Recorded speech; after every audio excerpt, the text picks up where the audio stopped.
La solitude, bien que souvent perçue comme une épreuve ou un poids difficile à porter, peut être un terrain fertile pour la croissance spirituelle, un chemin vers une communion plus profonde avec Dieu et une porte d'accès à la découverte de notre destinée en Christ. Ce message a pour but d'encourager chaque femme qui traverse une saison de solitude à ne pas la subir passivement, mais à en faire une opportunité de se forger, de mûrir et de s'élever spirituellement. La solitude, un temps mis à part pour Dieu. Premièrement, réalisons que la solitude n'est pas un abandon de la part de Dieu, mais un espace sacré où il nous appelle à le rencontrer plus intimement. La Bible nous montre comment, dans ces moments où tous les autres semblent lointains, Dieu se révèle de manière spéciale. Dans Psaume 46, 10, Dieu nous invite à arrêter de nous agiter et à le connaître. Arrêtez et sachez que je suis Dieu. Dans la solitude, vous pouvez vous arrêter et écouter sa voix plus clairement, apprendre à reconnaître sa direction et sentir sa présence. C'est dans ce silence que le Saint-Esprit agit puissamment en nous parlant, en nous enseignant et en nous remplissant de sa paix. La solitude devient ainsi un lieu où nous sommes mises à part pour lui, une période sanctifiée qui nous aide à chercher sa face sans distraction.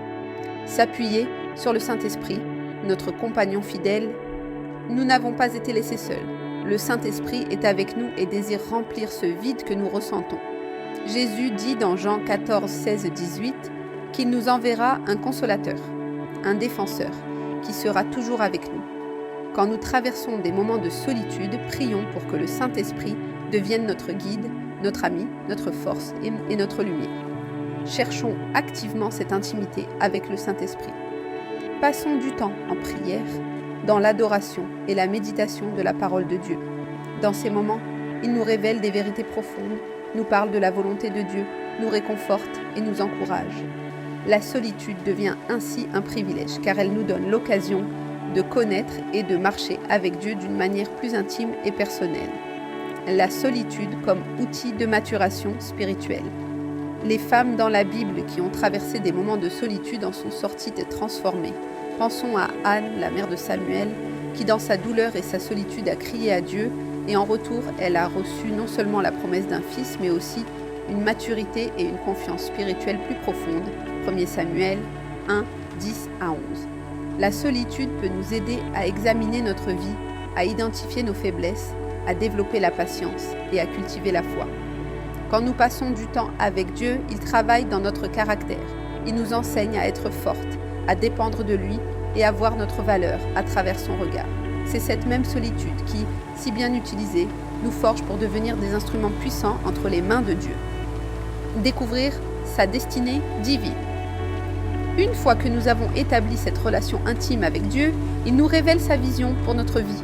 La solitude est l'occasion de rechercher et de comprendre notre appel. Jérémie 29, 11 nous rappelle que Dieu a pour chacun de nous des plans de paix et non de malheur, pour nous donner un avenir plein d'espérance. C'est dans la solitude que nous pouvons mieux discerner cette vision, car nous sommes moins distraites et plus réceptives à sa direction. Posons-nous des questions. Quel talent Dieu a-t-il déposé en moi ? Quelle passion brûle dans mon cœur ? Quel fardeau spirituel porte-t-il à mon attention ? La solitude est une période d'introspection et de révélation où Dieu nous montre le chemin vers notre destinée et nous équipe pour l'accomplir. La solitude comme tremplin pour servir les autres. La solitude nous enseigne la compassion. Elle nous rend plus sensibles aux souffrances des autres, plus aptes à les comprendre et à les soutenir. Les expériences que nous vivons, les larmes que nous versons, les moments de prière silencieuse que nous passons nous affinent et nous rendent plus disponibles pour servir et bénir les autres. En prenant du temps pour grandir spirituellement, nous devenons des femmes prêtes à faire la différence, à apporter la lumière et l'espoir autour de nous. Voyez la solitude non comme une punition, mais comme un cadeau de Dieu, un temps de préparation, de guérison et de découverte. Ce que Dieu fait en vous durant cette saison de solitude est d'une valeur inestimable. Il vous fortifie, il vous transforme et il vous équipe pour la mission qu'il a préparée pour vous. Que cette solitude vous pousse à vous enraciner en lui, à bâtir votre foi et à découvrir la merveilleuse destinée qu'il a en réserve pour vous. Bien sûr, approfondissons davantage cet aspect de la solitude en tant qu'instrument de Dieu pour la transformation intérieure et la préparation spirituelle. Embrassez la solitude comme un processus de guérison. La solitude offre également une opportunité de guérison émotionnelle et spirituelle. Dans nos vies chargées de relations et d'activités, nous portons souvent des blessures profondes, des peurs ou des insécurités qui demeurent non traitées. Mais quand nous sommes seuls, ces émotions cachées peuvent remonter à la surface. Plutôt que de les ignorer ou de les redouter, nous pouvons les confier à Dieu. Il est celui qui guérit ceux qui ont le cœur brisé et pansent leurs blessures. Psaume 147, 3. Prenons ce temps pour poser nos fardeaux aux pieds de Jésus qui nous comprend mieux que quiconque. Dans la solitude, nous pouvons prier pour que le Saint-Esprit nous révèle les domaines de notre vie qui nécessitent sa guérison. Peut-être avons-nous besoin de pardonner à quelqu'un, de guérir de l'amertume, de surmonter une perte ou de laisser derrière nous des expériences douloureuses. La solitude devient alors un moment de restauration, de libération et de paix intérieure. Apprendre la discipline spirituelle. La solitude est une école où nous apprenons la discipline spirituelle. Lorsque nous choisissons de passer du temps seul avec Dieu, nous développons des habitudes qui nous aident à grandir dans notre foi. La prière régulière, la lecture quotidienne de la parole, le jeûne et la méditation deviennent des ancrages dans notre vie, nous permettant de garder notre esprit et notre cœur centrés sur Dieu. Les temps de solitude sont idéaux pour établir un programme de vie spirituelle qui nous nourrit quotidiennement. Comme dans tout autre domaine, il faut de la constance pour bâtir une discipline qui transforme. Ce que nous apprenons dans ces moments de solitude devient ensuite une force dans les périodes de défi ou d'agitation. La discipline spirituelle n'est pas une contrainte, mais une bénédiction qui nous aide à marcher en harmonie avec la volonté de Dieu. Être affiné pour devenir un vase d'honneur. La solitude agit comme un processus de raffinement, à travers lequel Dieu nous prépare pour de plus grands projets. Dans Jérémie 18, Dieu se révèle comme le potier, et nous sommes l'argile. Dans ces moments où nous sommes séparés des autres, il nous façonne, nous brise parfois, pour nous rendre meilleurs.